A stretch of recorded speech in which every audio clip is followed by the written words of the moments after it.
What if solutions to some of the most pressing challenges here on Earth can be found within the innovations of spaceflight? As someone who sees and takes care of patients affected by vision loss, I'm passionate about preventing blindness, and spaceflight may be a key to help more people see in the future. Space is often seen as the final frontier, the pinnacle of innovation, advancing humanity beyond Earth. And in my experience working with NASA to protect astronaut vision, I've most certainly seen and witnessed how we are able to push the boundaries of innovation. But at the same time, I've also seen how spaceflight can serve as a catalyst for improving human health here on Earth. And I hope that by the end of this talk, we all come to realize that the true final frontier is when we take the cutting edge of innovation within our own fields to strengthen the communities around us.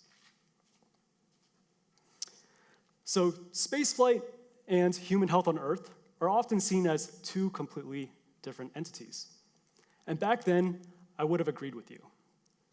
But my journey in both has shown me how they are deeply intertwined. So, let me explain.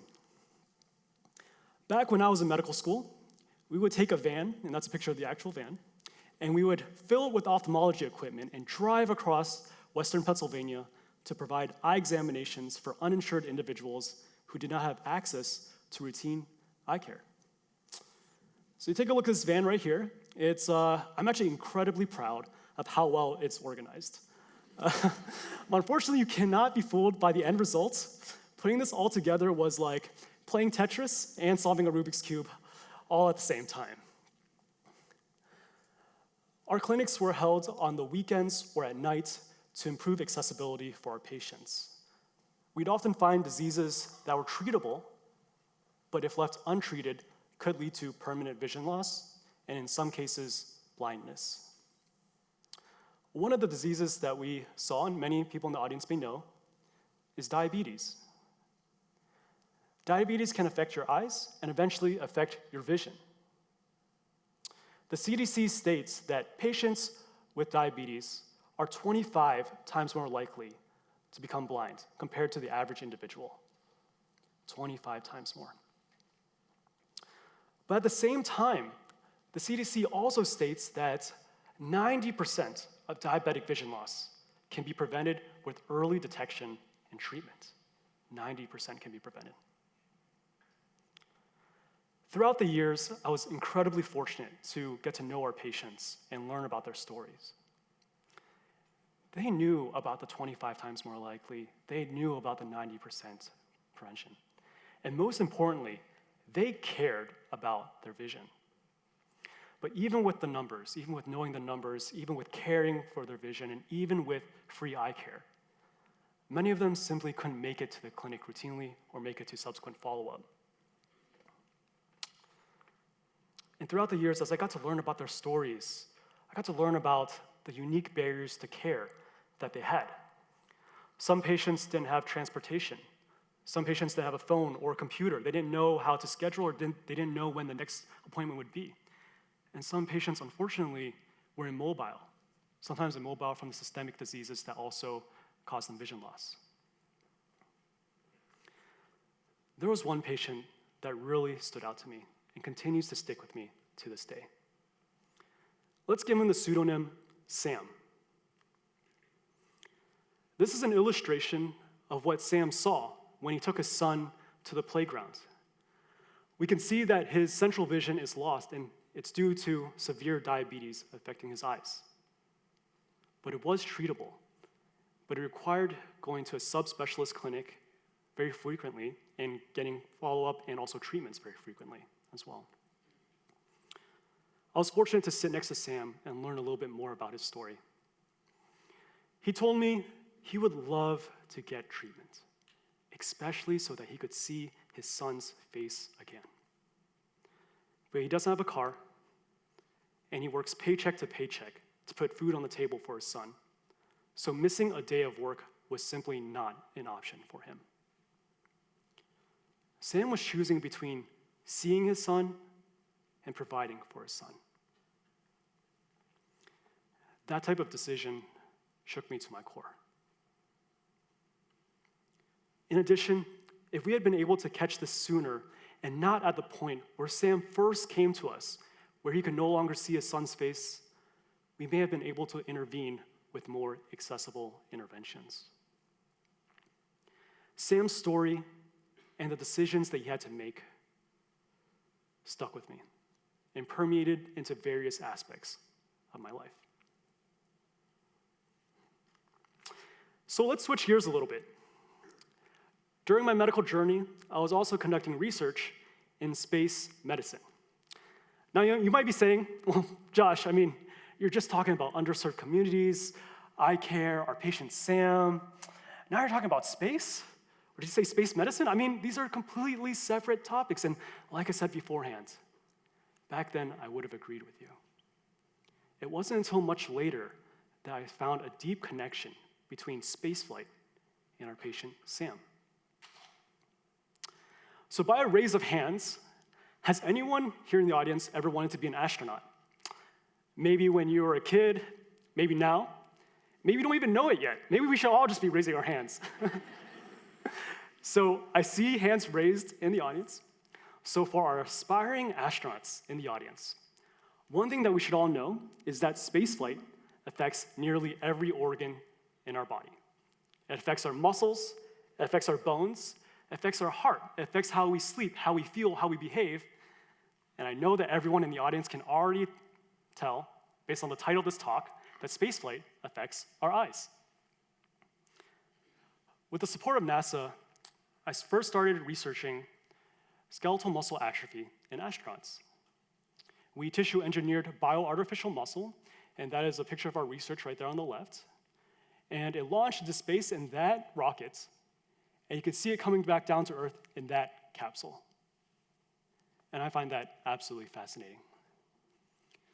This was my initial foray into space medicine, and I was absolutely captivated. I knew I wanted to continue being involved with protecting astronaut health.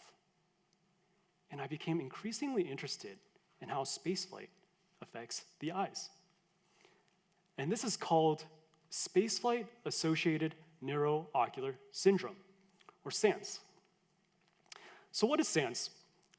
Well, it is one of the largest physiological barriers to human spaceflight and to future spaceflights.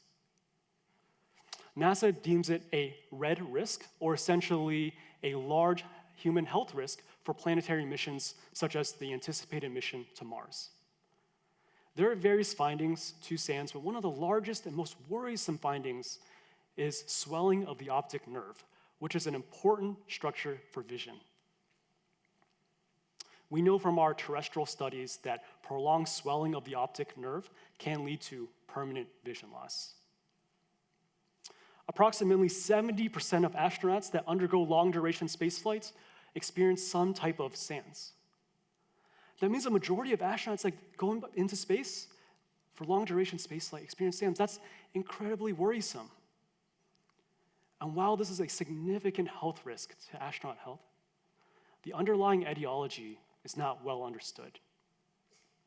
And so a lot of my research is focused on understanding this microgravity-induced phenomenon a little bit more.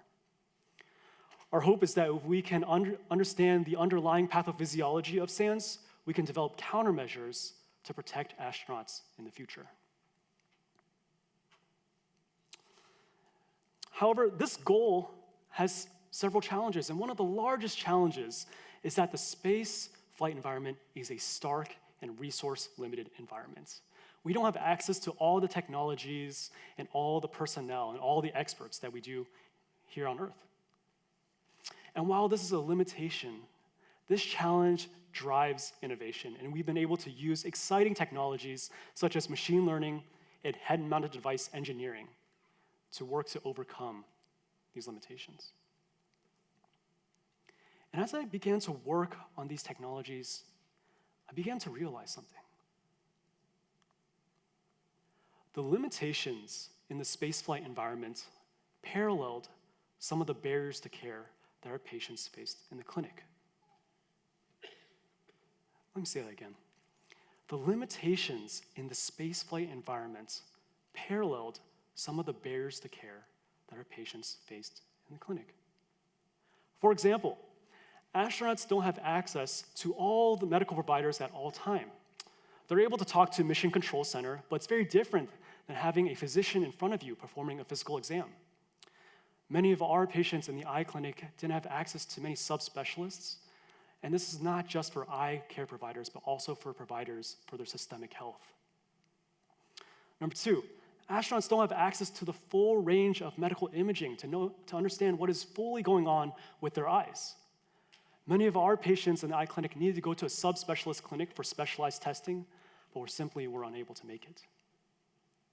Number three, patients don't have access to all the full range of treatments here on Earth. A common procedure on Earth can be quite complex in the microgravity environment. And many of our patients often needed treatments but were unable to get them. And lastly, astronauts are busy. They are on a tight schedule, so I hope that whoever raised their hands earlier, I hope you all are ready to work. But this busy schedule essentially limits the amount of imaging follow-up that we can have to fully understand what is going on with their eyes. And just like our patient Sam, he was always crunched for time, always making decisions for his son. And sometimes he simply couldn't make it to the eye clinic so that we could fully understand what was going on with his vision. So as I continued to work on these technologies to overcome the limitations that astronauts faced, I started to realize that we could take this technology and apply it to some of the limitations and the long-standing barriers to care that our patients faced in the eye clinic. And that's what we're doing today. For example, one of the technologies that we're working on is a head-mounted device to comprehensively understand astronaut vision. Now, I know that the slide seems really busy. There's a bunch of arrows going all over the place. It's kind of like your GPS and Siri arguing about what's the best route to take to the highway. In this case, it would probably save you a total of 10 seconds. But do not worry, we have a clear route ahead with 3 goals outlined: efficiency, resourcefulness, and solutions. So by efficiency, we see a bunch of little tests, and these are visual tests aimed to comprehensively understand astronaut vision. And the head-mounted device will plan to take these tests very quickly. So these tests include visual acuity, contrast sensitivity, color vision, visual distortion. By taking these tests very quickly, we hope to increase the frequency in the amount of times an astronaut can take them. By increasing the frequency, we hope to catch any small changes that may occur in an astronaut when it occurs. Number 2, resourcefulness. This head-mounted device will be integrated with pre-existing eye imaging technologies already on the space station. This will help us to reduce the amount of hardware given the space constraints. By integrating with pre-existing technologies, we can still comprehensively understand astronaut vision while being mindful of our environment. And lastly, solutions. This head-mounted device utilizes augmented reality to provide a digital countermeasure in the case that an astronaut's central vision is lost. The goal is to optimize mission performance as well as astronaut safety, and here we can see it being used in an extraterrestrial environment such as Mars. And as I continued to work on these technologies, I started to realize that patients with central vision loss here on Earth could also benefit, just like our patient Sam. And here we can see side by side the technology being used in an extraterrestrial environment and side by side an environment that we are all used to, such as a park or walking up the stairs. Common tasks such as walking up the stairs can be incredibly challenging and even dangerous for patients with central vision loss. Our goal with this technology is to optimize a patient's vision and hopefully for some, help them regain independence. We also talked about catching diseases before it's too late. And this head-mounted device is portable, and we hope to place it in accessible locations for patients who have difficulty with transportation, such as a nursing home or a local community center. Our hope is that we can identify individuals who are at high risk for vision loss and that we can intervene before it's too late. And our overarching goal with this technology is to move at least one step closer towards a future where patients and everyone can maintain their vision no matter where they're at, whether they're on Earth or in space. So on the surface, spaceflight and underserved communities may seem worlds apart. But in listening to this journey, I hope that you come to realize that there's actually a deep connection between the two. And the message I want to impart to everyone here today is that the true final frontier is not just about technology. It's about our ability to understand and address the unique challenges of those who are often overlooked. So my question for everyone here is, what is your final frontier? What are the unique perspectives and skills that you bring to empower your community and one another? Whether you're in medicine, engineering, business, the arts, whatever field that you're in, we all have a unique opportunity to make a difference in more than just one way. You all understand the intricacies of your work and what is needed to take your field to the next level.